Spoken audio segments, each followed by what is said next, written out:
ජේසුපීටයි සෑම කෙනෙක්ටම ඉතින් අද දවසේ මේ බදාද දවසේ අපි දෙවියන් වහන්සේගේ වචනයක් අරගෙන ඕගොල්ලෝගේ නිවෙස් වලට ඇවිල්ලා ඉන්නවා. ඒ දෙවියන් වහන්සේ ගැන කතා කරන්න ඒ දෙවියන් වහන්සේගේ වචනේ ඉගෙන ගන්න. දෙවියන් වහන්සේගේ වචනේ ඉගෙන ගැනීම ඉතාමත්ම වැදගත් අපගේ ජීවිතේ. ඉතින් මේ කාලේ අද දවසේ අපි වැය කරමු උන්වහන්සේගේ වචනය ඉගෙන ගන්න පිණිස. ආමෙන්.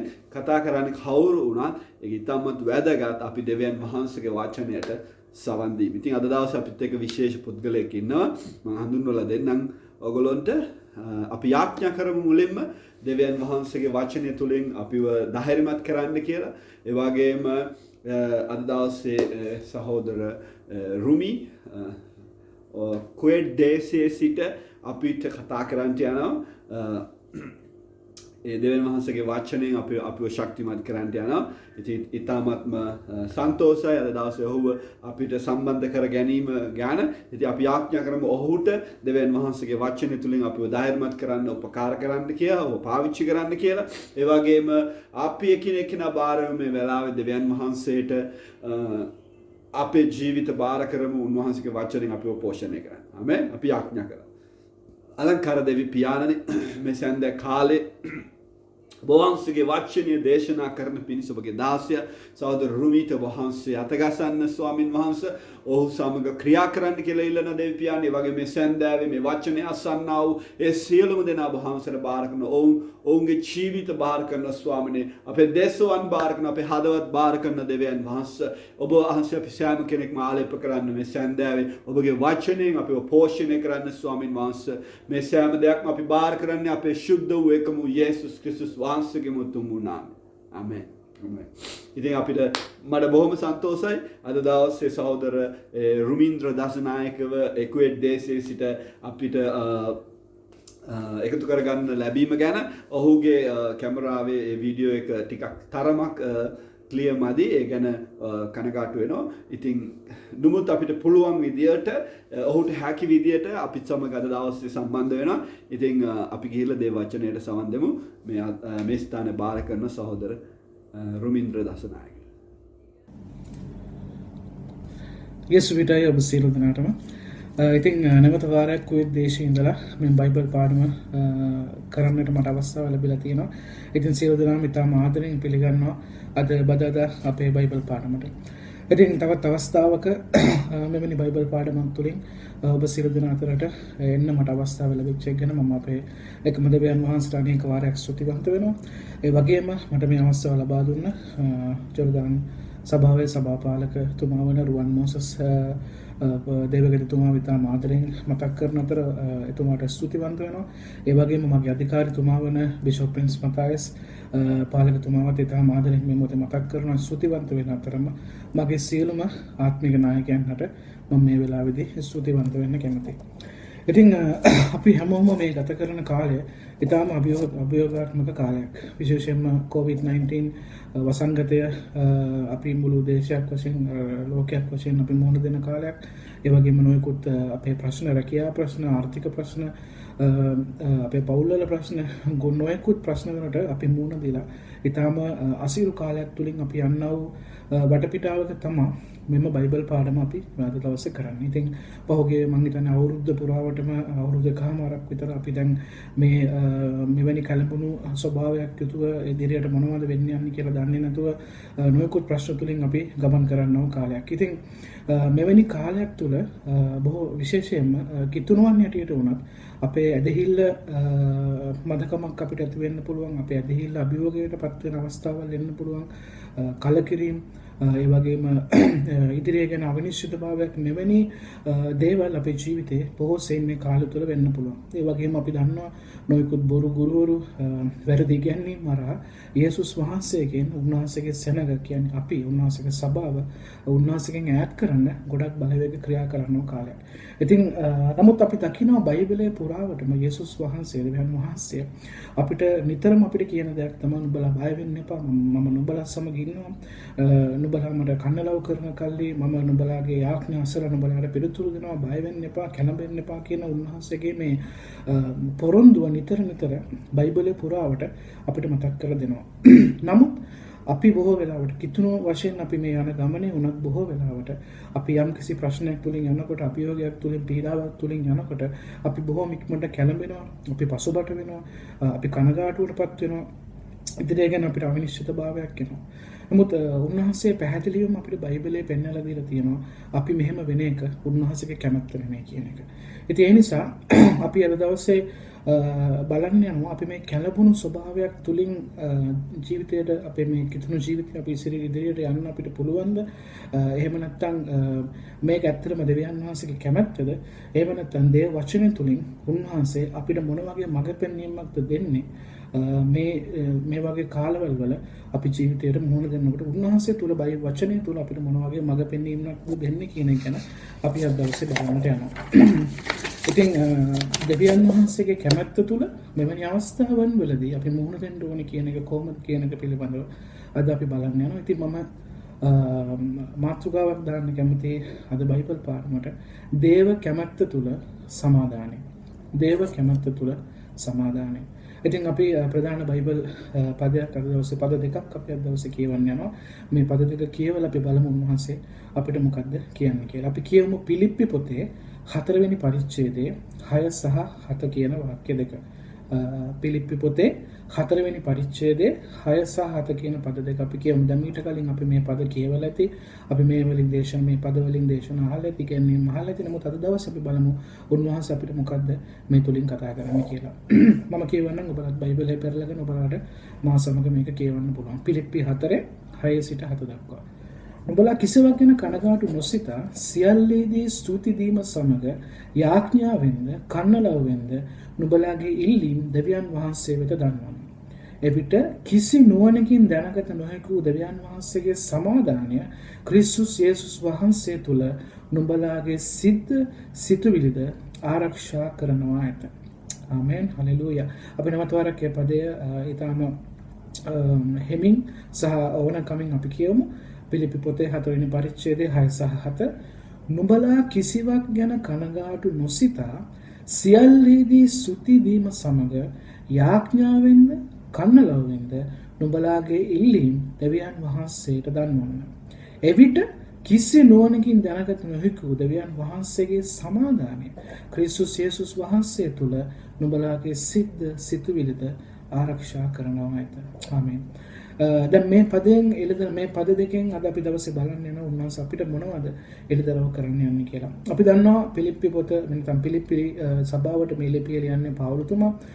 ඒ වගේම බයිබලය ගැන අධ්‍යයනය කරන අය විශ්වාස කරනවා පිලිප්පි පොත ලියනකොට පවුලුතුමා සිරගත වෙලා සිටියා කියන එක වුන් අපිට පහදලා දීලා තියෙනවා. ඉතින් ඔබ චුට්ටක් හිතලා බලන්න සිරගත වෙලා ඉන්න අවස්ථාවක මෙවැනි දෙයක් ලියන්න තරම් පවුලුතුමා මේ පදේ තියෙන දේ පුද්ගලිකව ජීවිතේ කොච්චර හෝ අත්දැකලා තියෙනවද? මේ පදේ අපිට කියන්නේ මොකද්ද? කනගාටු වෙන්න එපා කිසි දෙයක් ගැන. හැමදේම ස්තුති දීම සමග උන්වහන්සේට බාර දෙන්න සහ එතකොට උන්වහන්සේගේ අනර්ග සමාදානය අපේ සිත ආරක්ෂා කරනවා කියලා මේ පදේ කියනවා. ඉතින් මෙවැනි දෙයක් ලියන්න පවුලුතුමා පුද්ගලිකව මේ දේ අත්දැකලා තියෙනට අනිවාර්යෙන්. ඒ වගේම අපි හිතලා බලන්න අපි සිරගත වෙලා ඉන්න අවස්ථාවක අපිට මෙවැනි දෙයක් ගැන හිතන්නවත් පුළුවන්. අපි මේ පුංචි දේවල් වලට මේ අපේ එදිනදා මුහුණ දෙන පුංචි දේවල් වලදීත් අපි කොච්චර කැළඹෙනවද, කොච්චර කනගාටු වෙනවද, අපිට කොච්චර එපා වෙනවද. නමුත් මෙවැනි අවස්ථාවක උනත් තමන්ගේ ප්‍රීතිය සමාදානය තබාගෙන දෙවියන් වහන්සේ පමණක් විශ්වාසය තබාගෙන ඉන්න නම් පවුලුතුමා මේ ඔහුගේ ජීවිතේ මේ කියන දේ ඉතාම හොඳින් අත්දකපු කෙනෙක් කියලා අපිට පේන්න යනවා. ඉතින් ඒ නිසා යේසුස් වහන්සේ තුල පවුලුතුමා ඉතාම ප්‍රීතිය සමාදානය හිටිය බව අපිට පේනවා. අවස්ථාව මොන වගේ අවස්ථාවක් වුණත් ඒ ප්‍රීතිය සමාදානය ඔහු තුල තිබ්බ බව අපිට මේ වචන වලින් පේනවා. ඒ නිසා අපි බලමු පවුලුතුමා මෙතනදී මොනවද කියන්නේ. ඉස්සෙල්ලාම කියනවා නුඹලා කිසිවක් ගැන කනගාටු නොසිතා. නුඹලා කිසිවක් ගැන කනගාටු නොසිතා. අපිට දැන් මේක අපි හිතනකොට අපිට හිතන්න පුළුවන් මේක ඇත්තටම ප්‍රායෝගිකද. අපි ජීවිතේ නොයෙකුත් දේවල් වලට මුහුණ දෙනවා. ප්‍රශ්න පීඩා යම්කිසි පසුබෑම් අපිට වෙන්න පුළුවන්. අපිට පිළිතුරක් හොයාගන්න බැරි ප්‍රශ්න අපේ ජීවිතේට එන්න පුළුවන්. අපි බලාපොරොත්තු වෙන්නේ නැති දේවල් අපේ ජීවිතේට එන්න පුළුවන්. විශේෂයෙන් අපි කිතුණු ජීවිතේ. නමුත් පවුලුතුමා කියන නුඹලා කිසිවක් ගැන කනගාටු නොසිතා. ඉස්සෙල්ලාම කියන කිසි දෙයක් ගැන කනගාටු වෙන්න එපා. එක් දෙයක් ගැන නැත්තම් දේවල් දෙකක් ගැන තුනක් බැඳීමක් ගැන කනගාටු වෙන්න, අනිත් දේවල් ගැන කනගාටු වෙන්න එපා කියලා නෙමෙයි කියන්නේ. කිසිවක් ගැන කිසිම දෙයක් ගැන කනගාටු වෙන්න එපා කියලා පවුල්තුමා මෙතන අපිට කියනවා. ඉතින් අපි බලමු ඇයි මෙහෙම අපිට කිසිවක් ගැන කනගාටු නොවෙන්න කියලා කියන්නේ කියන එක අපි පොඩ්ඩක් බයිබලය තුලින් බලමු. අපි බලමු මතෙව් 6:27 යේසුස් වහන්සේ මොකද්ද කියන්නේ? මතෙව් පොතේ 6 වෙනි පරිච්ඡේදයේ 27. මේ මම කියනවා අමතර බයිබල් පදත් ඔබට පුළුවන් මාත් එක පෙරලා ගන්න, ඔබට ලියා ගන්න ඕන ලියා ගන්න. ඉතිරි කාලේ ඔබගේ පුද්ගලික මෙනෙහි කිරීම වලදී ඔබට මේ පද අවශ්‍ය වෙයි කියලා මම හිතනවා. කනස්සලු වීමෙන් තමාගේ උසට එක රියනක් එක් කරගන්නට නුඹලා අතරින් කවරෙකුට පුළුවන්ද? යේසුස් වහන්සේ කියනවා කනස්සලු වීමෙන් තමාගේ උසට එක රියනක් එකතු කරගන්න නුඹලා අතරින් කවරෙකුට පුළුවන්ද? යේසුස් වහන්සේ පැහැදිලිවම අපිට කියනවා, පැහැදිලිවම අපිට උගන්වනවා මොන යම් දෙයකට අපි මුහුණ දුන්නත් අපි ඒ පිළිබඳ කනස්සලු වුණා කියලා, දුක් වුණා කියලා අපිට කිසිම දෙයක් අපිට ලැබෙන දෙයක් නෑ. අපි තවත් ඒ ප්‍රශ්නේ කිඳා බහිනවා ඇරෙන්න, තවත් ඒ ප්‍රශ්නේ වැඩි කරගන්නවා ඇරෙන්න, කනස්සලු වුණා කියලා, දුක් වුණා කියලා, කනගාටු වුණා කියලා අපිට ලැබෙන කිසිම දෙයක් නෑ. ඒ නිසා තමයි පෞලතුමාගේ නුඹලා කිසිවක් ගැන කනගාටු සිතන්න එපා. කිසිවක් ගැන කනගාටු වෙන්න එපා. ඔබගේ අවස්ථාව මොන වගේ තිබ්බත්, මොන වගේ ප්‍රශ්නයක් තුලින්, මොන වගේ දෙයක් තුලින් ඔබ ගියත් කිසි වෙලාවක ඔබ කනගාටු වෙන්න එපා. කනගාටු නොසිතන්න කියලා පෞලතුමා කියනවා. ඒ වගේ අපි තව බයිබල් පදයක් බලමු මේ හා සම්බන්ධව. 1 පේත්‍රුස් 5:7. 1 පේත්‍රුස් 5:7. මෙහිදී උන්වහන්සේ කියනවා මෙතන පේත්‍රුස්තුමා කියනවා උන්වහන්සේ නුඹලා ගැන සලකන බැවින් නුඹලාගේ සෑම කරදර උන්වහන්සේ පිට තබන්න. නැවත වරක් අපි කියමු උන්වහන්සේ නුඹලා ගැන සලකන බැවින් නුඹලාගේ හැම කරදරයක් උන්වහන්සේ පිට තබන්න. 1 පේත්‍රුස් 5:7. දැන් මෙතන බොහොම පැහැදිලිව කියලා තියෙනවා අපි කනගාටු වෙන්න හෝ කනස්සුළු වෙන්නේ නැතුව ඉන්න ඕනේ ඇයි කියන එකට අපිට හේතු මෙතන දීලා තියෙනවා. පළවෙනි කාරණය තමයි අපි කනගාටු වුණා කියලා යේසුස් වහන්සේ කියනවා දුක් වුණා කනගාටු වුණා කියලා ප්‍රශ්නකදී අපිට ලැබෙන දෙයක් නැහැ. අපිට කිසිම දෙයක් අපේ ජීවිතේට එකතු කරගන්නවත් ඒ ප්‍රශ්නේ විසඳ ගන්නවත් කිසි දෙයක් අපිට ප්‍රතිඵලයක් වෙන්නේ නැහැ අපි කනස්සුළු වුණා කියලා දුක් වුණා කියලා. ඒ වගේම උන්වහන්සේ නුඹලා ගැන සලකන බැවින් නුඹලාගේ හැම කරදරයක්ම උන්වහන්සේ පිට තබන්න කියලා කියනවා. ඒ වගේම අපිට මෙතනදී ඇෂුරන්ස් එකක් එහෙම නැත්නම් සහතිකයක් උන්වහන්සේ දෙනවා. උන්වහන්සේ අපි ගැන සලකන නිසා උන්වහන්සේ අපිට ප්‍රේම කරනවා. අපි ඒක දන්නවා. බොහෝසෙයින් උන්වහන්සේ අපිට ප්‍රේම කරන නිසා තමයි අපි වෙන ජීවිතේ පූජා කරේ මිනිස්සෙක් විදිහට මේ ලෝකෙට ඇවිල්ලා. අපිට මේ හැම දෙයක්ම සදාතන ජීවිතය අපිට මේ ගැලවීම සියලු දෙයක් ලැබෙන දින උන්වහන්සේ ඥානරගේ ප්‍රේමය නිසා. ඉතින් ඒ ප්‍රේමය තුලින් උන්වහන්සේ අපේ සියලු කරදරයක් උන්වහන්සේට දෙන්න අපි නිදහස් වෙන්න කියලා උන්වහන්සේ මෙතනදී කියන නිසා අපි කිසි දෙයක් ගැන කනගාටු වෙන්න ඕනේ නැහැ. මොකද එකක් අපි කනගාටු වෙනවා කියලා අපිට ලැබෙන දෙයක් නැහැ. අනිත් පැත්තෙන් උන්වහන්සේ අපිට පොරොන්දුවක් දෙනවා. උන්වහන්සේ අපිට කියනවා නුඹලාගේ බර මට දෙන්න. නුඹලා නිදහස් වෙන්න කියලා. කියන්නේ අපි උන්වහන්සේට අපේ බර අපි මොනෑම ප්‍රශ්නයක් අපි දීලා අපි නිදහස් වෙන එක තමයි උන්වහන්සේ අපෙන් බලාපොරොත්තු වෙන්නේ. ඒ නිසා එහෙනම් අපි මොකද්ද කරන්න ඕනේ? අපි යම් දෙයක් අත්දැකීමක් තුලින් ප්‍රශ්නයක් තුලින් අපි යනකොට අපි මොකද්ද කරන්න ඕනේ? එහෙනම් අපි මොකද්ද කරන්න ඕනේ? අපෙන් බලාපොරොත්තු වෙන්නේ මොකද්ද උන්වහන්සේ? මෙතන පෞලතුමා ඊළඟ පදේ කියනවා සියල්ලේදී ස්තුති දීම සමග යාඥාවෙන්ද කන්නලවෙන්ද නුඹලාගේ ඉල්ලීම් දෙවියන් වහන්සේ වෙත දන්වන්න. මුලින් අපිට කියනවා නුඹලා කිසි දෙයක් ගැන කනගාටු නොසිතා කිසි දෙයක් ගැන කනගාටු වෙන්න එපා. අපි දැක්කනවා ඇයි අපිට කිසි දෙයක් ගැන කනගාටු වෙන්න එපා කියන්නේ කියලා. ඒ වගේම ඊළඟ පදයේදී පෞලතුමා කියනවා සියල්ලේදී ස්තුති දීම සමග කන්නලවෙන්ද යාඥාවෙන්ද කන්නලවෙන්ද නුඹලාගේ ඉල්ලීම් දෙවියන් වහන්සේ වෙත දන්වන්න කියලා කියනවා. දැන් මෙතන අපි අවධානය යොමු කරන්න ඕනේ ප්‍රධාන කාරණයක් තියෙනවා. ඒක තමයි අපගේ ඉල්ලීම් උන්වහන්සේට අපි කියන්න ඕනේ නිකම්ම නෙමෙයි. නමුත් මෙතන පෞලතුමා කියනවා ස්තුති දීම සමග යාඥාවෙන්ද කන්නලවෙන්ද නුඹලාගේ ඉල්ලීම් දෙවියන් වහන්සේ වෙත දන්වන්න කියලා කියනවා. දැන් සාමාන්‍යයෙන් අපි දන්න දෙයක් තමයි අපි මේ ගැන මීට කලින් බයිබලෙ ඉගෙනගෙන නැති. ඇයි අපි කලින් ස්තුති දෙන්න ඕනේ කියලා අපි සාමාන්‍ය විදිහට කවුරු හරි කෙනෙක් අපිට යම් දෙයක් දුන්නොත් හෝ යම් කෙනෙක් අපිට යමක් කරාට පස්සේ තමයි අපි ස්තුතිවන්ත වෙන්නේ කෙනාට. ඕ ඒ දේ වෙන්නේ. නමුත් මෙතනදී අපිට කියන ස්තුති දීම සමග කන්නලව කරන්න කියලා. ඉතින් මේකට හේතුව මොකක්ද? මේකට හේතුව තමයි අපිට නිසකකමක් තියෙන්න ඕනේ. අපිට ස්ථිරත්වයක් අපිට බලාපොරොත්තුවක් තියෙන්න ඕනේ. දෙවියන් වහන්සේ අපේ ආඥා අසලා අපිට යහපත් ලෙස පිළිතුරු දෙන බවට ඒ සහතිකය අප තුළ තියෙන නිසා තමයි අපි ස්තුති දීම සමග උන්වහන්සේට අපේ කර්ණලව බාර ගන්න. අපි මොන අත්දැකීමක් තුලින් ගියත් මොන ප්‍රශ්නයක් තුලින් අපි ගියත් කමක් නැහැ. දෙවියන් වහන්සේ මේ අවස්ථාව අර අපි ඉංග්‍රීසි වලින් කියනවා he is in control කියලා. ඒ කියන්නේ උන්වහන්සේ මේ අවස්ථාව මේ සිටුේෂන් එක මේ මොන යම් දෙයක් තුලින්ද අපි යන්නේ. ඒක උන්වහන්සේ පාලනය කරන බවට අපිට තියෙන සහතිකය නිසා තමයි අපි ස්තුති දීම සමග ඒ සියලු දේ උන්වහන්සේට බාර දෙන්නේ. අපි තව බයිබල් පදයක් බලමු. මාර්ක් පොතේ 11 වෙනි පරිච්ඡේදයේ 24 වෙනි පදයේ මෙන්න මෙහෙම කියනවා. මාර්ක් 11:24. එබැවින් නුඹලාට කියමි නුඹලා යාඥා කොට ඉල්ලන මොන දෙයක් වුණත් ඒ සියල්ල නුඹලාට ලැබුණේ අදහන්න. එවිට ඒවා නුඹලාට ලැබෙන්නේ. මාර්ක් 11:24. එබැවින් නුඹලාට කියමි නුඹලා යාඥා කොට ඉල්ලන මොන දෙයක් වුවත් ඒ සියල්ල නුඹලාට ලැබුණේ යයි අදහන්න. ඒවා නුඹලාට ලැබෙන්නේ. ඒ වගේම අපි තව පදයක් බලමු. 1 තෙසලෝනික 5:16 ඉඳන් 18 වෙනකම්. 1 තෙසලෝනික 5:16 සිට 18 වෙනකම්. නිතරම ප්‍රීති වෙන්න නොකඩවා යාඥා කරන්න. සියල්ලේදී ස්තුති කරන්න. මක් නිසාද ක්‍රිස්තුස් යේසුස් වහන්සේ තුල නුඹලා ගැන දෙවියන් වහන්සේගේ කැමැත්ත මේ. එසේනම් අපිට මෙතන පෙනී යනවා ඇදහිල්ල කියන එක අපිට අනිවාර්යයෙන්ම තියෙන අවශ්‍යයි. කියන්නේ දෙවියන් වහන්සේ තුල උන්වහන්සේ අපේ ඉදිරිය අපේ ප්‍රශ්නයට උන්වහන්සේ පිළිතුරක් දෙනවා කියන සහතිකය අප තුල අනිවාර්යයෙන්ම තියෙන්න අවශ්‍යයි. ඒ නිසා තමයි යේසුස් වහන්සේ තුල අපි නිතරම ප්‍රීතියෙන් සිටීම, නොකඩවා යාඥා කිරීම, සහ සියල්ලදී ස්තුති දීම යේසුස් වහන්සේ තුල දෙවියන් වහන්සේගේ කැමැත්ත මේයි කියලා අපිට 1 තෙසලෝනික 5:16 ඉඳන් 18 වෙනකම් අපිට බයිබලයේ පැහැදිලි කරලා දෙනවා. ඉතින් ඒ නිසා යේසුස් වහන්සේගේ කැමැත්ත අනුව අපි යම් දෙයක් ඉල්ලනවා නම් ඒ දේ අපිට ලැබෙන බව අපිට ඇදහිල්ල තියෙන්න අවශ්‍යයි. ඒ නිසා තමයි අපි මේ ලැබෙන්නටත් කලින් අපි ඉල්ලන දේ අපිට ලැබෙන්නටත් කලින් අපි දෙවියන් වහන්සේට ස්තුතිපූර්වකව ස්තුතිවන්ත වෙමින් අපේ ඉල්ලීම උන්වහන්සේට බාර දෙන්න කියලා මේ වචනේ පාවුල අපිට කියන්නේ.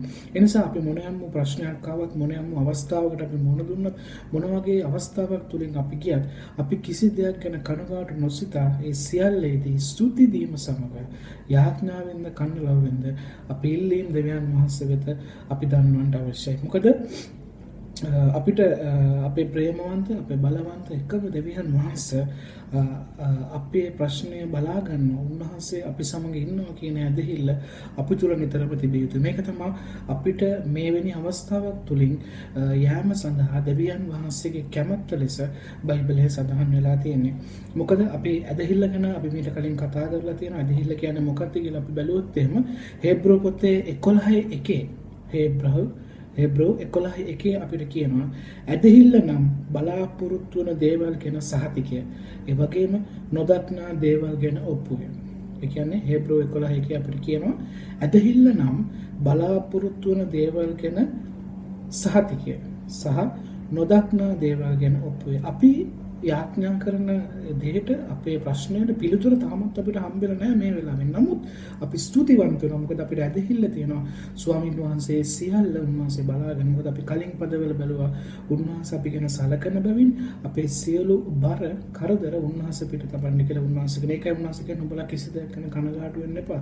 කනස්සලු වුණා කියලා අපිට ලැබෙන දෙයක් නැහැ. එනිසා තමයි උන්වහන්සේ පැහැදිලිව මෙතන පාවුලතුමා කියන පදයට අපිට ඕනතරම් බයිබලයේ පුරාවට ඒ හා සමාන පද අපිට ගන්න පුළුවන්. උන්වහන්සේ නිතරම කියන දේ තමයි කලබල වෙන්න එපා, බය වෙන්න එපා, මාසොස් උඹ සමග ඉන්නවා. මෙන්න මේ විශ්වාසය ඇදහිල්ල සහතිකය අපි තුල තියෙනවා නම් ප්‍රශ්නයට පිළිතුරු ලැබෙන්න කලින් ඉඳන්ම අපිට ස්තුතිවන්ත වෙන්න පුළුවන්. උන්වහන්සේ අපි සමග ඉඳලා මේ ප්‍රශ්නයට අපිට පිළිතුරු ලබා දෙන බව. ඉතින් ඒ වගේම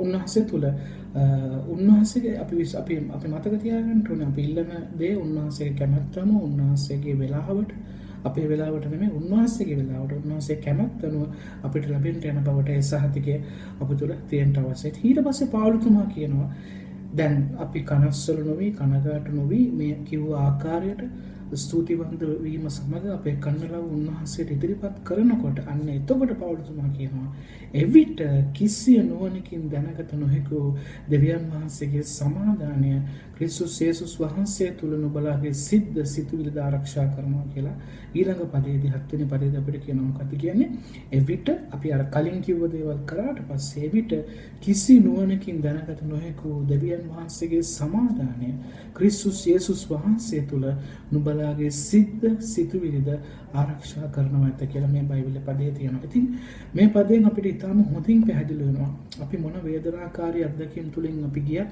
අපි කනස්සල්ලු වී කනගාටු වීම වෙනුවට හොඳට මතක තියාගන්න අපි මොන දේ තුලින් ගියත් ඒකට කනස්සල්ලු වෙලා කනගාටු වෙනවා වෙනුවට අපි දෙවියන් වහන්සේ වෙත ඇදහිල්ල තබමින් යාඥාම තුලින් උන්වහන්සේට සියල්ල බාර දුන්න විට අපිට උන්වහන්සේගේ පුදුමාකාර සමාදානය අපිට අත්දකින්න පුළුවන්. මේ වචනේ තාම පැහැදිලි නිසා අපි මොන දේ තුලින් ගියත් මොන පීඩා මොන ප්‍රශ්නය තුලින් ගියත් අපි කනස්සලු නොවි අපි ඒ ගැන කනගාටු නොවි අපි ඒ ගැන දුක් නොවි අපි උන්වහන්සේ කෙරෙහි ඇදහිල්ල විශ්වාසය තබමින් අපි උන්වහන්සේට යාඥාවෙන් ස්තුති දීම සමග සියල්ල උන්වහන්සේට බාර දුන්නම උන්වහන්සේගේ සමාදානය අපිට අත්දකින්න පුළුවන් වෙනවා. මම හිතන්නේ මේක ඉතාම වැදගත් දෙයක් මෙවැනි කාලයක. මොකද අපේ සමාදානය අපේ ප්‍රීතිය සමාදානය මේ වටපිටා වෙන දේවල් නිසා නිතරම නැති වෙනවා. අපේ ප්‍රශ්න නිසා ගැටලු නිසා අපි යන පීඩාව අපි යන යම් අත්දැකීම් නිසා අපේ සමාදානය නැති වෙන කාලයක් මේක නිතරම. ඒ සමාදානය නැති වෙනකොට අපි කලින් කතා කරා අපි මූණ දෙන විදිහ අපි ජීවත් වෙන විදිහ අපේ වටපිටාව මේ සියල්ල වෙනස් වෙනවා අපි තුල සමාදානයක් නැත්නම්. ඉතින් අපි මෙන්න මේ ආකාරයට උන්වහන්සේගේ හස්තේ සියල්ල තබමින් අපි උන්වහන්සේ කෙරේ අදහමින් අපි උන්වහන්සේට සියල්ල බාර දෙනකොට මේ සමාදානය අපිට අත්දකින්න පුළුවන් වෙනවා. මේක නිකම්ම සමාදානයක් නෙමෙයි. මේක ඇවිල්ලා දෙවියන් වහන්සේගෙන් අපිට එන්නව සමාදානය. ඉතින් ඒ නිසා අපේ ප්‍රශ්නෙට අපි ආඥා කරන දෙයට පිළිතුර තාම ලැබිලා නැතුව ඇති. අපේ ප්‍රශ්නෙට උත්තරය තාම හම්බෙලා නැතුව ඇති. නමුත් මේ විදිහට අපි උන්වහන්සේට මේක බාර දෙනකොට අර ප්‍රශ්නෙට උත්තරේ තිබිලා නැති වුණත් අපි නැවත වාරයක් කනස්සලු නොවන විදිහට අපි නැවත වාරයක් දුකටපත් වී කනගාටු නොවන පිණිස උන්වහන්සේගේ ඒ කිසි නුවණකින් තේරුම් ගන්න බැරි වූ ඒ සමාදානයක් අපේ හදවතට මෙන්න මේක තමයි මම හිතන්නේ ඉතාම වැදගත් දේ. මොකද ඒ සමාදානය අප තුළ තියෙනවා නම් අපිට මම හිතනවා මේ ක්‍රිස්තියානි ජීවිතයේ ඕනෑම දෙයකට මුහුණ දෙන්නට අපිට පුළුවන්. මොකද උන්වහන්සේ කියන ගිනි මැදින් ගියත් ජල මැදින් ගියත් මා නුඹ සමග ඉන්නවා නේ. ගින්දර මැදින් යනකොට අපි දන්නවා ඒක ලේසි අත්දැකීමක් නෙමෙයි නේ. අපි ජලය තුලින් යනකොට අපේ ප්‍රශ්නයක් තුලින් වේදනාවක් තුලින් යනකොට ඒක ලේසි අත්දැකීමක් නෙමෙයි. නමුත් මෙවැනි අවස්ථාවක වුණත් උන්වහන්සේගේ සමාදානය අපිට අත්දකින්න පුළුවන්. අපේ ප්‍රශ්නවලට පිළිතුර තාම ලැබිලා නැති වුණත් අපි ඒක උන්වහන්සේට බාර දුන්නාට පස්සේ අපි එතනින් එහාට ඒ ගැන කනගාටු වෙන්න, කලබල වෙන්න, කනස්සලු වෙන්න යන්නේ නැහැ. මොකද උන්වහන්සේගේ ඒ සමාදානය අපි අත්දකින්න යනවා. මේක ඉතාම වැදගත්. මේ පදේ කියනවා උන්වහන්සේගෙන් පැමිණෙනා සමාදානය අපේ සිතුවිලිද ආරක්ෂා කරන බව. මේක ඉතාම වැදගත් වටින වචනයක්. මොකද අපේ සිත අපි ආරක්ෂා කරගන්න අවශ්‍යයි. මේ කාලේ බොහෝ සෙයින් අපිට පීඩා තියෙන කාලයක්. මේ කාලේදී අපේ සිත ආරක්ෂා කරගන්න අවශ්‍යයි. උන්වහන්සේගේ සමාදානය තුලින් එවිට අපිට මේ ගමන ඉදිරියට යන්න පහසු වෙනවා. මොකද යොහාන් 16:33 අපි අනාතුරක් කියමු. යොහාන් 16:33 කියනවා මා තුළ නුඹලාට සමාදානය තිබෙන පිණිස මේ දේවල් නුඹලාට කියමි. ලෝකෙහි නුඹලාට පීඩා තිබේ. නමුත් ධෛර්යවත් වෙන්න මම ලෝකයේ ජයගැතෙමි උන්වහන්සේ කීසේක. යොහාන් 16:33 බලකුණු කරගෙන ඔබ ඉදිරියට ඔබ පුද්ගලික මෙනෙහි කිරීම වලට ඔබට මේ වචනේ අවශ්‍ය වුණොත් ඔබ ලියා ගන්න. යොහාන් 16:33 කියනවා මා තුළ නුඹලාට සමාදානය තිබෙන පිණිස මේ දේවල් නුඹලාට කියමි. ලෝකයේ නුඹලාට පීඩා තිබේ. නමුත් ධෛර්යවත් වෙන්න මම ලෝකයේ ජයගැතෙමි උන්වහන්සේ කීසේක. ඉතින් උන්වහන්සේ පැහැදිලිවම කියනවා මේ ලෝකේ නුඹලාට පීඩා තියෙන්නේ නුඹලා අභියෝග තුලින් යයි නුඹලා ප්‍රශ්න තුලින් යයි. නමුත් නුඹලා ඒ කිසි දෙයක් ගැන කනගාටු වෙන්න එපා. මොකද නුඹලාට උන්වහන්සේ කියන නුඹලාට සමාදානය තියෙන පිළිසයි මම මේ දේ කියන්නේ. පීඩාවෙන් යනවා. නමුත් මම ඒව ජයගත්තා වගේ ඔබටත් ඒක ජය ගන්න පුළුවන්. මොකද ඔබ යැපෙන්නේ මා තුලින්. අපි නිකන් උදාහරණයක් හිතලා බලන්න. පුංචි දරුවෙක් තාත්තා කෙනෙක් එක්ක ඉන්නකොට තමන්ගේ තාත්තා ළඟ ඉන්නවා නම් ඒ ළමයා කිසි දෙයකට බය වෙන්නේ නැහැ. ඒ ළමයා කිසිම දෙයකට බය නැහැ. ඒ ළමයා තුල පුදුමාකාර සමාදානයක් තියෙනවා. මට මොනවා හරි වෙන්න ගියොත්, මට මොනවා හරි කරදරයක් ආවොත්, මට මොනවා හරි ප්‍රශ්නයක් ආවොත්, මගේ තාත්තා මාව අල්ල ගන්නවා. මගේ තාත්තා මාව බලා ගන්නවා. මගේ තාත්තා මල් ළඟ ඉන්නවා. මෙන්න මේ ඒ පුදුමාකාර totally dependent on God. ඒ කියන්නේ පුදුමාකාර අපි යැපෙන්නේ තනි කරම උන්වහන්සේගෙන් පමණයි. ඒ පුංචි දරුවෙක් යැපෙන්නේ තාත්තා මත. ඒ පුංචි දරුවට කරන්න පුළුවන් දෙයක් නෑ. ඒ පුංචි දරුවට කරන්න පුළුවන් දේවල් ඉතාම සීමිතයි. නමුත් ඒ පුංචි දරුවා තමන්ගේ තාත්තා ළඟ ඉන්නවනම් ඒ තාත්තා මත සම්පූර්ණයෙන්ම යැපෙනවා.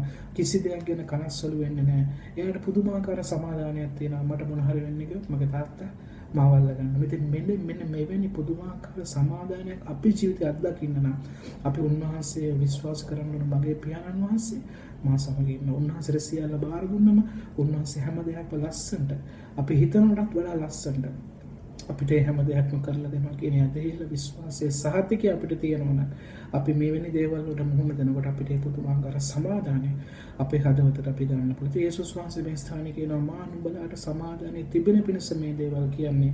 මේ ලෝකයේ නුඹලාට පීඩාවක් තිබෙන්න යනවා. නමුත් ධෛර්යමත් වන්න. උන්වහන්සේ අපිව ශක්තිමත් කරනවා. එසේ නැත්නම් නුඹලා බය වෙන්න එපා. මේ ලෝකයේ මම ජය ගන්න තියෙනවා. ඒ නිසා නුඹලාට අනිවාර්යයෙන්ම මේ ලෝකේ ජය ගන්න පුළුවන් කියන සහතිකේ උන්වහන්සේ අපට දෙනවා. ඉතින් ඒ නිසා අපි කනස්සල් වීම දුකටපත් නොවන පිණිස උන්වහන්සේගේ සමාදානය අපේ සිද්ද සිතුවිලි ආරක්ෂා කරනවා. අපි ඒක ගැන කතා කරා. මම හිතන්නේ මේ අපේ ජීවිතේ සතුටින් ඉන්න, සමාදානයෙන් ඉන්න මේ හැම දෙයකටම ඉතාම වැදගත් වෙන දෙයක්. අපිව ශක්තිමත් කරන්නා වූ අපිව ශක්තිමත් කරන්නා වූ අපි ශක්තිමත් කරන්නා පදයක් කියලා මම විශ්වාස කරනවා. ඉතින් මෙන්න මේ සමාදානය අප තුළ නිතරම තබා ගන්න පුළුවන් නම් අපේ ක්‍රිස්තියානි ජීවිතේ අපිට පුළුවන් උන්වහන්සේ ළඟ වෙච්ච උන්වහන්සේගේ ආදරය අත්දැකීමේ මේ සමාදානය අත්දැකීමේ අපිට මේ ජීවිතේ ඉස්සරහට අරගෙන යන්න. ඒ නිසා මම හිතනවා අපිට උන්වහන්සේ අත්දැකීමේදී මම පුද්ගලික මමත් මගේ අත්දැකීමක් එක්කම බෙදාගත්තොත් මමත් මේ කාලය පහුගිය අවුරුදු කමාර දෙක ඇතුළත කාලේ බොහොම ලොකු අත්දැකීම් තුලින් ගියා. හිතා ගන්න බැරි දේවල් තුලින් ගියා. ඉතින් මේ හැම දෙයක් තුළම උන්වහන්සේ මාව ශක්තිමත් කරා, මාව ධෛර්යමත් කරා. සහ උන්වහන්සේ මගේ මා සමග මගේ පවුල සමග සිටියා නිතරම. ඉතින් මෙවැනි ගොඩක් අමාරු කාලයක් තුළ උන්වහන්සේගේ සමාදානය අත්දකින්න මට පුළුවන් වුණා. මේ වචනය තුළ මා ශක්තිමත් වෙච්ච. ඒ නිසා තමයි මම හිතුවේ මේ වචනය ඔබලා සමග බෙදා ගන්න ඕනේ කියලා. මොකද අපි කරස්සල වෙන්න ගියොත්, අපි කලබල වෙන්න ගියොත්, අපි කනගාටු වෙන්න ගියොත් අපේ මේ ජීවිතය යන්නව මේ දේවල් තුළ අපිට කවදාවත් උන්වහන්සේගේ සමාදානය අත්දකින්න බැහැ. මොනොත් අපි කරන කියන දේවල් මේ සියලු දේට මේක බලපානවා. ඒ නිසා මම ඔබව ශක්තිමත් කරන්න කැමතියි අද දවසේ උන්වහන්සේ තුළ ඒ සහතිකයේ සමාදානය. උන්වහන්සේ බයිබලයේ පුරාවටම අපිට කියලා තියෙනවා. නුඹලා ශක්තිමත් වෙන්න, නුඹලා ධෛර්යමත් වෙන්න, නුඹලා බය වෙන්න එපා. මම නුඹලා සමග ඉන්නවා කියලා. ඒ නිසා ඒ සහතිකය අපි තුළ තියෙනවා නම් ඒ තාත්තා අපිව බලා ගන්නවා කියලා අපි දන්නවා නම් අපි කිසි දෙයකට කැළඹෙන්නවත් කනගාටු වෙන්නවත් නැහැ. උන්වහන්සේට සියල්ල බාර දීලා අපේ කොටස අපිට කරන්න පුළුවන් කොටස අපි කරගෙන යනවා. එතනින් එහාට උන්වහන්සේ ඒක බලාගෙන. ඒ නිසා දවසේ ඔබලා යම් කිසි අත්දැකීමක් තුලින් යනවා ඇති. ඔබලාට යම් ප්‍රශ්න තුලින් ඔබලා යනවා ඇති. අභියෝග ඇති ඔබලාගේ ජීවිතේ. විශේෂයෙන්ම යේසුස් වහන්සේට විරුද්ධ බලවේග ඉතා සූක්ෂම. උන්වහන්සේගේ සභාව, උන්වහන්සේගේ ජනතාව අපේ ඔබලාව දෙවියන් වහන්සේගෙන් ඈත් කරන්න, යේසුස් වහන්සේගෙන් ඈත් කරන්න උත්සාහ කරනව කාලයක්. ඉතින් මේ තුල දේව කැමැත්ත තුල ඇදහිල්ලෙන් උන්වහන්සේට සියල්ල දන්වමින් උන්වහන්සේගේ සමාදානය තුල අපේ සිතුවිලි ආරක්ෂා කරගන්න එක ඉතාම වැදගත්. මොකද මේ සමාදානය අපිට තියෙන විට අපි හැම දේ දිහා බලන විදිහ වෙනස් වෙනවා. අපේ හැසිරීම, අපේ කතාව, අපේ ක්‍රියාව මේ සියල්ල වෙනස් වෙනවා. ඉතින් ඔබ හිතලා බලන්න, ඔබ එවැනි සමාදානයක් තුල ජීවත් වෙන්න ඔබට පුළුවන් නම් ඔබේ වටපිටාවේ ඉන්න අයට ඒ සමාදානය ඔබ තුලින් ගලාගෙන යනවා. ඔබ හිතන්න ඔබ සභාවේ වෙන්න පුළුවන්, ඔබේ නෑදෑ හිතමිතුරෙක් වෙන්න පුළුවන්, ඔබේ යාළුවෙක් වෙන, ඔවුන් දන්න ඔබ ක්‍රිස්තියානි කෙනෙක්, ඔබ යේසුස් වහන්සේ අදහන කෙනෙක්, යේසුස් වහන්සේ අනුගමනය කරන කෙනෙක්. එතකොට ඔබ කොහොමද හැසිරෙන්නේ, ඔබ කතා කරන්නේ, ඔබ ක්‍රියා කරන්නේ, ඔබ යම් දෙයකට මුහුණ දෙන්නේ කොහොමද, යම් ප්‍රශ්නයකට ඔබ මුහුණ දෙන්නේ කොහොමද, මේ සියල්ල ඔවුන් බලාගෙන ඉන්නවා. ඔවුන් එතකොට බලයි මෙන්න මෙයාද යේසුස් වහන්සේ අදහන කෙනෙක්. මේ හැම ප්‍රශ්නෙම මා පුදුමාකාර සමාදානකින් මුහුණ දෙන්නේ. යා මොන ප්‍රශ්නයක්වත් එයා කලබල වෙන්නේ නැහැ, කනගාටු වෙන්නේ නැහැ, කේන්ති ගන්නෙ නැහැ. එයා බොහොම ලස්සනට මේ දේවල් හසුරුවන්නේ. ඒ කොහොමද කියන කන්නේ යාලා ඔබගෙන් අහන්න පටන් ගන්න. එතකොට ඔබට කියන්න තියෙන්නේ මෙන්න මේ විදිහට මට දෙවියන් වහන්සේගේ සමාදානය හැමදාමත් මා තුළ තියෙනවා. මොකද මම ඒ මොකද මම සම්පූර්ණයෙන්ම යැපෙන්නේ මගේ දෙවියන් වහන්සේ උඩ පමණයි, මගේ දෙවියන් වහන්සේ තුල පමණයි කියන එක ඔබට බය නැතුව කියන්න පුළුවන්කම, ස්ථිරකම ඒ ඇදහිල්ල ඔබ තුල තියෙන්න යනවා. ඉතින් ඒ නිසා අපි අද දවසේ කතා කරපු දේවල් ඔබ පුද්ගලිකව නැවත වාරයක් මෙනෙහි කරලා බලන්න. මම හිතනවා අනිවාර්යයෙන්ම දෙවියන් වහන්සේ ඔබට මේ වචන තුලින් අපි මේ කතා කරපු දේවල් තුලින් දෙවියන් වහන්සේ ඔබට ආශිර්වාද කරයි. ඒ වගේම ඔබ මේ දේවල් පුද්ගලික කාලයේදී, යාඥා කාලයේදී, බයිබලයේ කියවන විට ඔබ මෙනෙහි කරලා ඔබ අහලා බලන දෙවියන් වහන්සේ තුල තවත් ඔබට ගැඹුරට මේ උන්වහන්සේගේ සමාදානය ගැන උන්වහන්සේ ඔබට කියලා දෙයි. ඉතින් ඒ නිසා මම ඔබ ශක්තිමත් කරන්න කැමති මේ වෙලාවේදී විශේෂයෙන්ම යේසුස් වහන්සේගේ සභාව හැටියට, උන්වහන්සේගේ සෙනග, උන්වහන්සේගේ ජනතාව, උන්වහන්සේගේ නාමය දරන සෙනග හැටියට උන්වහන්සේ අපිව තෝරගෙන තියෙන, උන්වහන්සේ අපෙන් යම් දෙයක් බලාපොරොත්තු වෙන, ඒ තමයි අපි ජීවමාන සාක්ෂියක් හැටියට මේ සෙනගට, අපේ වටපිටාවේ ඉන්න අපේ නෑදෑයන්ට වෙන්න පුළුවන්, අපේ යාළු හිත මිත්‍රාදීන්ට වෙන්න පුළුවන්. අපි දන්නවා මේ අපිට උන්වහන්සේ රාජකාරියක්, උන්වහන්සේ අපිට වගකීමක් බාර දීලා තියෙනවා. උන්වහන්සේ වෙතට මිනිසුන්ව ගේන්න. ඉතින් අපි ජීවමාන සාක්ෂියක් ලෙස අපි උන්ට උන්වහන්සේව ගැන කියලා දීලා, උන්වහන්සේගේ මේ සත්‍යතාවය තුළට, උන්වහන්සේ ගැලවීම තුළට ඒ අයව ගේන විදිහට උන්වහන්සේ අපෙන් බලාපොරොත්තු වෙනවා. ඒ නිසා මම ඔබ ශක්තිමත් කරන්න කැමතියි. නිතරම උන්වහන්සේ තුළ කිසිම දෙයක් ගැන කනගාටු වෙන්න, කනස්සලු වෙන්න යන්නේ පරිදවසේ බැලුවා. එහෙම කරා කියලා අපිට කිසිම දෙයක් ලැබෙන්නේ නැහැ. ඒ නිසා ඔබ නිතරම ස්තුති දීම සමග කන්නලාවෙන් යාඥාවෙන් උන්වහන්සේට සියල්ල බාර දීලා, ඒ සහතිකය, ඒ විශ්වාසය ඇදහිල්ල සමගින් උන්වහන්සේ සියල්ල ලස්සනට බලාගෙන ඔබට අවශ්‍ය පිළිතුර නිසි වෙලාවට, උන්වහන්සේගේ වෙලාවට, උන්වහන්සේගේ කැමැත්ත අනුව ඔබේ ජීවිතයේ සියලුම දේ ඔබ උන්වහන්සේ හසුරවන බවට ඒ විශ්වාසය, තාත්තා කෙනෙක්, දරුවෙක් තාත්තා කෙනෙක් මත යැපෙන්න කොහොමද ඒ විදිහට ඔබ ඇදහිල්ල විශ්වාසයේ සහතිකය තබාගෙන ඔබ දෙවියන් වහන්සේ සමගින්ට. ඉතින් ඒ නිසා අද දවසේ ඔබ ශක්තිමත් කරන්න කැමති, ස්ථිරව සිටින්න ඔබට දෙවියන් වහන්සේ ආශිර්වාද කරයි. නැවත වාරයක් මෙවැනිම බයිබල් පාඩමක් එක්ක ඔබත් සමග සම්බන්ධ වෙනතුරු මම අද නවතින්නම්. එහෙනම් සියලු දෙනාටම බොහොම ස්තුතියි. සියලු දෙනාටම යේසු පීඨයි.